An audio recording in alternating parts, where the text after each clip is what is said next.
د هغې نه بعد یې ورو سوال کړی دی چې یو سړی د رمضان په میاشت کې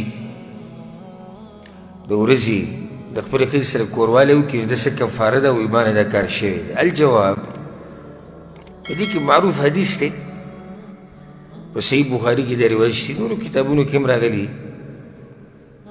ابو هريره رضی الله عنه وایي چې موږ د پیغمبر صلی الله علیه وسلم سره ناست وو او په دې کې یو سړی راغی، وی یا رسول الله هلکتو، ای د الله پیغمبر تباه شوم. وی هغه ته مالک څه شي تباه کړی، څه چلو شو؟ وقعت على امرأتي وانا صائم، د خپلې ښځې سره مې کوروالی وکړو د روژې په حالات کې. پیغمبر صلی الله علیه وسلم ورته ویل ښه نو غلام ازادولی شي؟ دې ځینې کفاره شروع شوه. ښه اولنۍ مرحله څه ده؟ غلام ازادول. هل تجد رقبة تعتقها؟ غلام ازادولی شي؟ نه یا رسول الله، غریب یم. فهل تستطيع ان تصوم شهرين متتابعين؟ دوه میاشتې پرله پسې روژې نیوی شي؟ د دویمه مرحله شو. یو سړی دی خپلې ښځې سره یې کوروالی وکړو روژې په میاشت کې د ورځې، نو څه به کوي؟ دوه میاشتې روژې به نیسي ډایرکټ؟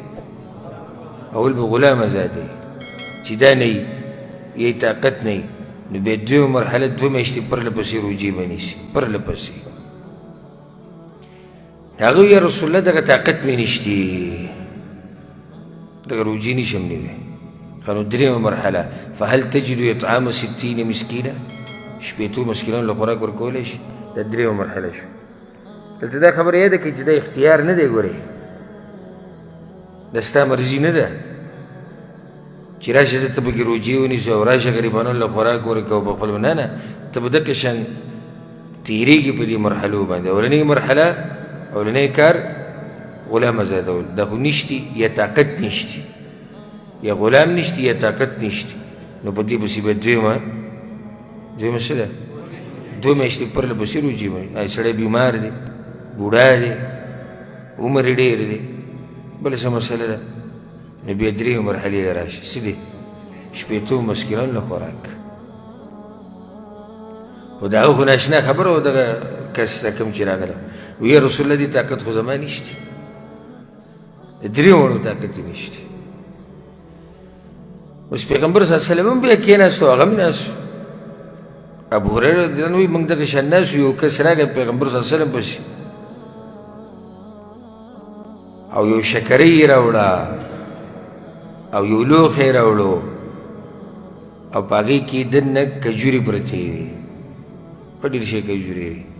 پیغمبر صلی الله علیه وسلم این السائل، هغه تپوس یې کوه چی شو؟ هغه راپاڅېد وی یا رسول الله زه وی دا 200 صدقه یې کړه، مسکینانو له یې ورکړه که نه؟ دا که بیا ناشنا خبره. هغه وی یا رسول الله اعلی افقر مني، یعنې چې زما نه هم زیات غریب هغې له یې ورکړه. فوالله ما بين لابتيها اهل بيت افقر من اهل بيتي. په الله مې د قسم وي ای د الله پیغمبر، مدینه کې زما نه غریب بل څوک شته نه، نو زه اوس دا راولم بل چا له یوسم. یو روایت کې راځي زما د بچو ته خپل ضرورت دی، نو زه دا کجورې راولم بل له یې ورکړم او کور کې زما بچي وږي دي. وی فضحك النبي صلی الله علیه وسلم حتی بدت انیابه. پیغمبر صلی الله علیه وسلم مسکی شو، ویې خندل، غاښونه یې ښکاره شو. وی صحیح ده چې دا خبره ده، اطعمه اهلک، خپل کور والله یې ورکړه. مقصدي خبره دلته هغه دا وه چې کفاره د دې څه ده، نو هغه بیان شو. بیا دا ورسره یاده کوي چې د هرې ورځې یو کفاره ده. یو سړی دی د رمضان په میاشت کې 3 ورځې د ښځې سره کوروالی وکړو، نو د هرې ورځې ګوره ځان له حساب دی، ځکه چې د هرې ورځې ځان له عزت دی او د هره ورځ دغه ورځې بې عزتي کړې ده. نو چې د هرې ورځې ځان له عزت دی، نو بیا د هرې ورځې به ځان له کفاره ورکوي. او که په یو ورځ کې دا کار ډېر وکړي، لکه په یو ورځ کې د 2 پیرې کوروالی وکړو، 3 پیرې وکړو، 4 پیرې وکړو، کفاره پې یوه ده، موږ چې ورځ یوه ده. الا الا په یو حال کې یو سړی دی سحر یې